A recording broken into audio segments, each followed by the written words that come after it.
So starting with the Woocommerce website, I just want to kind of show you guys what it is and how it works. So essentially Woocommerce is a WordPress plugin and it's totally free to add to your website, and it will have all the built-in features to help you get a store set up with products and all that, shipping, payments, all that stuff, all in one plugin. So another cool thing about it is that they have all these extra extensions that you can get for WooCommerce. So as your store grows over time, you can add more things to it. So there are payment processor plugins that you can add, like Stripe or PayPal.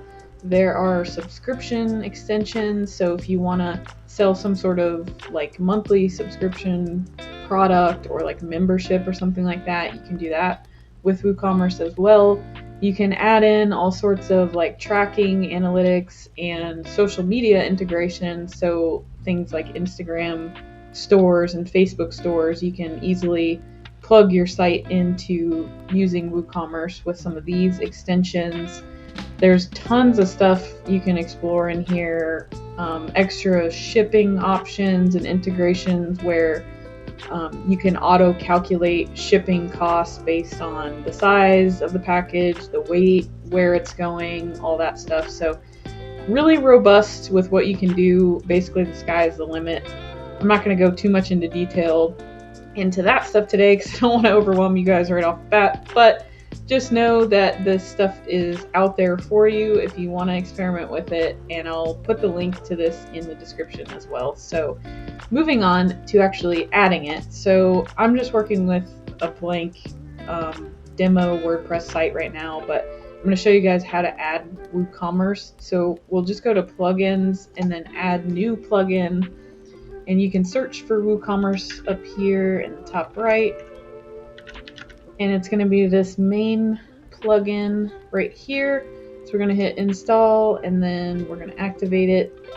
And the nice thing about it is it kind of walks you through step by step after you activate the plugin of how to set up your store, which we'll see here in a second.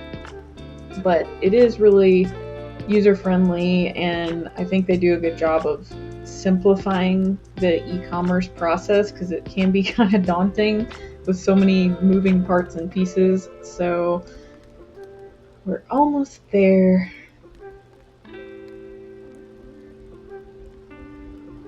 Alrighty. Not sure why it's lagging. Let me just refresh this and see what happens.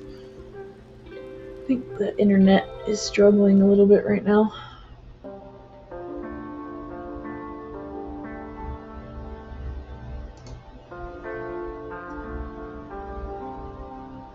I guess so. Okay. Well, anyway, once it installs, it should automatically take you to the WooCommerce page, but if it doesn't, you can go here on the left. So you'll see all these new tabs that are added once you upload the WooCommerce plugin. So you'll have the main tab, and then you'll have like products, analytics, and marketing over here as well. I'm just going to kind of go and quick run through what you'll be actually setting up. So you can start this little wizard thing that will take you through each step of setting up your store. I'm probably not going to go through the whole thing just because it'll be kind of redundant, but just to show you guys what I mean. The customize your store thing, you can look around at these and see if there's any themes that you want to use, but I personally don't ever use these. I just use Elementor and customize it how I want it. So I don't really go through that step. The other things that you can go ahead and set up are like some of your business details, like your business address, how you want to collect tax, how you want to do shipping, that sort of stuff that is not super fun, but you can start by adding some products too, just to test it out and see how that works. So for the first couple products, I'd recommend going through this little setup that they have. It kind of helps you understand how WooCommerce handles products, because it does get kind of complicated. As you can see here, there's 5 different types of products, and you're probably thinking, well, why is there not just one type of product that I upload? So kind of the quick difference between these is pretty obvious: physical versus digital. And then you have like a grouped product where that would be like a bundle if you want people to buy separate items like together that are like, let's say, an entire outfit or like a gift basket or something like that.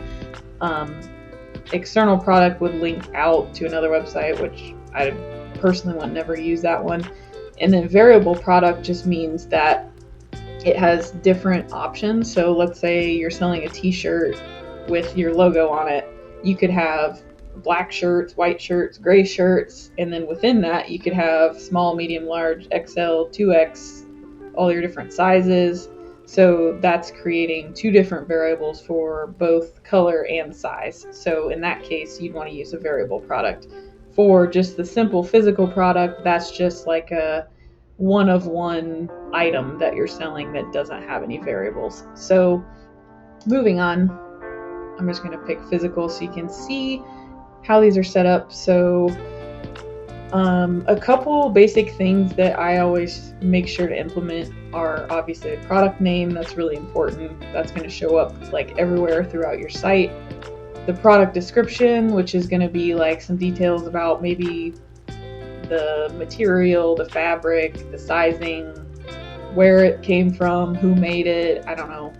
Depending on what kind of product you're selling, that could be any number of things could go in this description. But I definitely recommend putting something so customers can get a context for what they're potentially about to buy. And it also helps generate some extra SEO content for you. If somebody's searching for a specific item, they may be able to find it through your description on Google. So keep that in mind.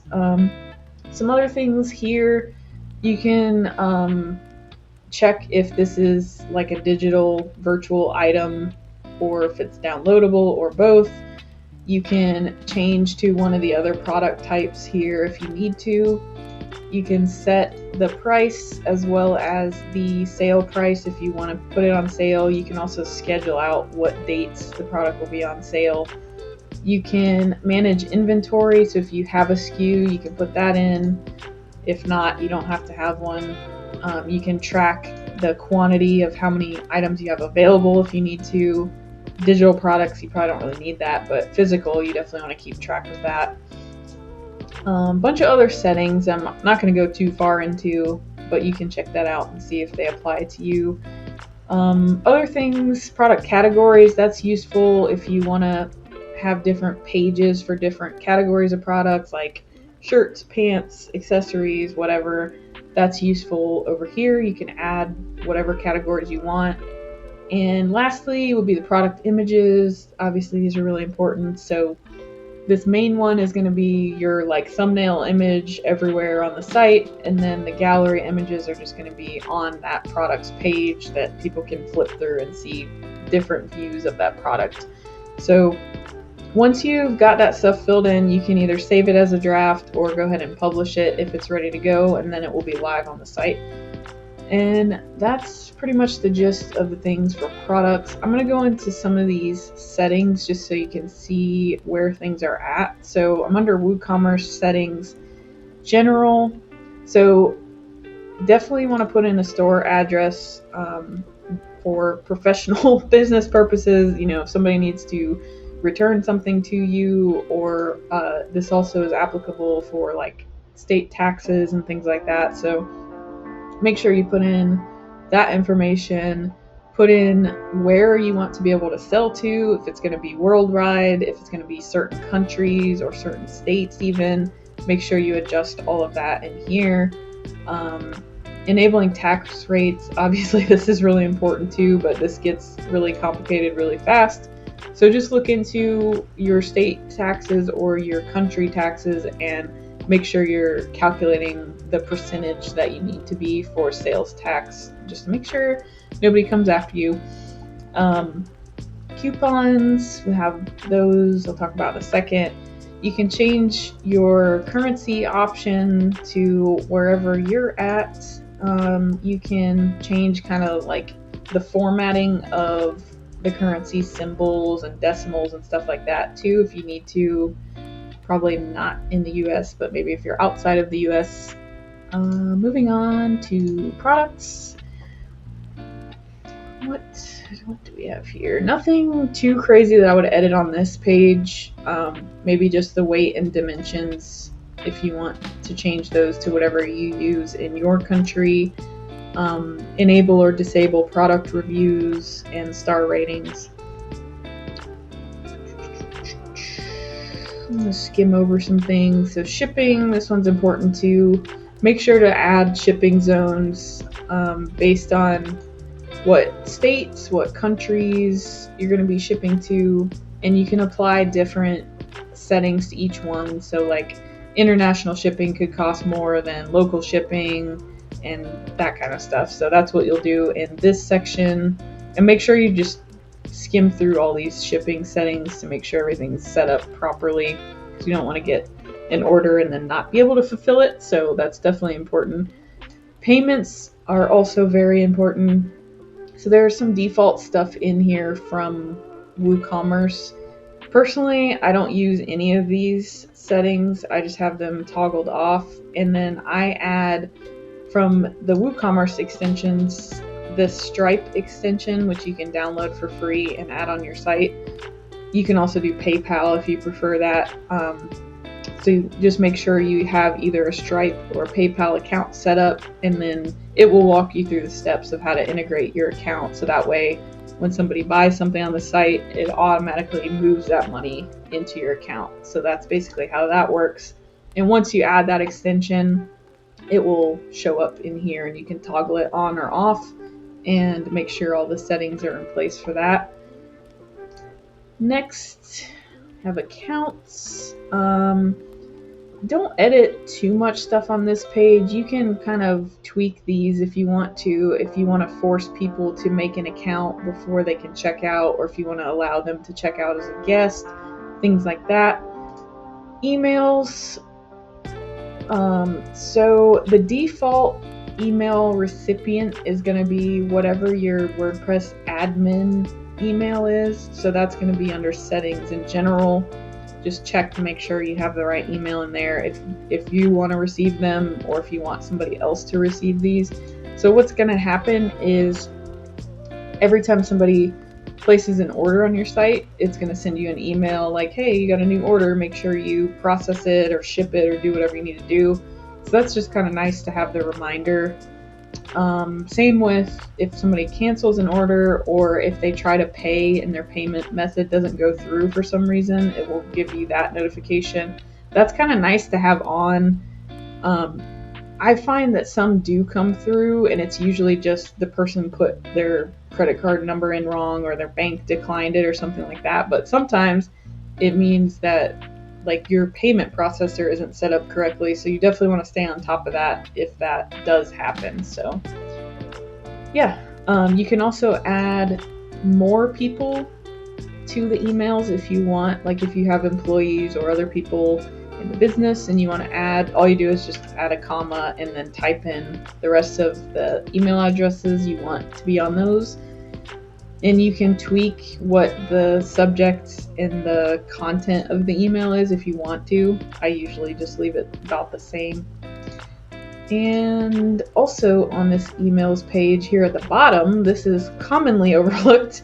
You can customize what your customer is actually going to see. So when they place an order and they get the order confirmation email, this is what they're going to actually get. So you can change the from name, which should be probably your business name or website name, from address, using some sort of professional email, business email here. So I typically just use my hello at instead of my personal email there. And then you can customize the look of the email a little bit. So you can upload like a little banner that will show up in the email, which could be like your logo or like a thank you or some other kind of graphic. You can change the footer text, which I recommend deleting this WooCommerce stuff out of there just because that looks unprofessional. But you can put anything you want in there, like thanks for your order, 10% off your next order, use this code, stuff like that. You can also edit some of the brand stuff, so you can change out colors for fonts and backgrounds and stuff here, and you can preview it after you put some of these settings in. You can click this link here and it'll give you a little preview of what the email looks like. So if you don't edit anything, this is what it's going to look like, and it's pretty blank and boring. And if your brand isn't purple like mine, it's not gonna match, and that's kind of weird. So definitely take some time to finesse that a little bit, make it look nice and professional. All right, moving on. Integrations, don't really do anything there. Advanced, don't need to do a whole lot there either.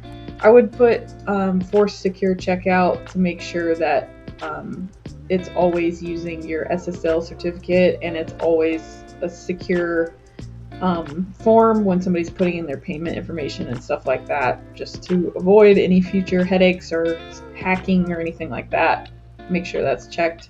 You can also change your default pages. So WooCommerce will automatically set up these pages for you. So you'll have like a cart page, checkout, account, terms and conditions, and also privacy policy. So make sure that you set those up too, and make sure that it's linked in here, because those are things you definitely want to have on a site if you're going to be processing payments and taking people's addresses and personal information and stuff. People want to know that their information is secure, that you're not going to sell it to somebody, and that you're not going to spam them with emails or anything like that. So there are some places that you can get some default text for like terms and privacy pages. So one of my favorites is called Termly.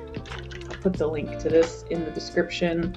Termly.io. So you can choose from, they have all these different options. I'd recommend using all of them.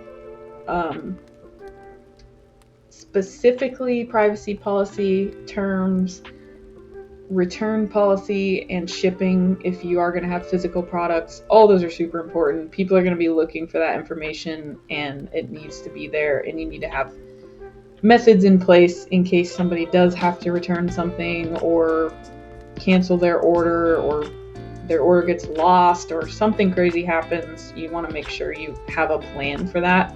So this website, there are some things you can do for free, and then some are unfortunately paid, but it's worth paying for it and not getting sued or having some big issue in the future. So you can automatically generate all these policies, and then you can just swap out, like, it'll give you the whole page of text, and you just swap out your website name, business name, email address, and then you can tweak. Like if you want to change their return policy, you can change it to whatever you want, but it helps because it gives you some copy to start from instead of just trying to come up with legal speak from scratch. So definitely recommend checking that out. You could also check out ChatGPT and see what it comes up with. I'm not sure that it'd necessarily be legally compliant, but it is an option. So that is that. That's my spiel on being professional and up-to-date legally. What else? So coupons are another big thing. So if you want to have a sale, or if you want to have like some sort of perks after somebody's already ordered something from you, there are a million different ways that you can set up coupons in here. So what you put in this title box here is actually going to be the code. So let's say summer 50% off or whatever. We'll put summer 50 in this box. Don't really need a description. So then the discount type, you can decide if it's going to be percentage based, like 50% off, fixed cart discount, like $20 off, or fixed product discount, like $5 off per product. So that's basically how those three work. And you can choose whichever one. So then the amount will go here. So I'm doing percentage, so let's say 50%. Then you can check if this also gives them free shipping or not. And then you can put an expiration date if you want to have like a sale just for the month of May or something. You can put the end of May as the expiration, or you can just leave it open if you want people to be able to use it anytime. So then usage restriction. So lots of stuff you can do here with, like, let's say 50% off on orders over 200. So then in here you'd put 200, actually in the minimum, 200 as your minimum spend for that code to work. You can check if they can use multiple coupons together or not. If you want to exclude items that are already on sale. If you want this coupon to only apply to certain products or certain product categories like t-shirts, you can set those in here. And if you want to make a coupon code specifically for someone or a group of people, like let's say people that attended one of your events or something, you can put in their emails in here, and then only those people will be able to use the coupon. So that's pretty cool. Lastly, we have usage limits. So you can put a limit on how many times this coupon can be used. So if you're giving it to one person to use and you only want them to use it once, you can put 1 in here. You can limit it to a certain amount of items. So if it is a full percentage discount, you can say like, I'll give you the discount off of 3 products, but not any more than that. Or you can limit it per user. So if somebody logs in with their email, orders something, they use the coupon, and you only want them to use it once, you can put 1 in here. Or if you want them to be able to use it a few times, maybe like 3. So yeah, that's how that works. Just make sure you hit publish when you're done with the code. And that's pretty much it for coupons. There's actually quite a lot you can do with these, which is really nice. What else am I forgetting? I guess that's pretty much the gist of getting the store together, making sure you don't skip any steps, and that it's all up to date, legal, ready to roll. So yeah, I hope this video was helpful for you, and good luck on your journey of creating your own online store. And I will see you guys in the next video.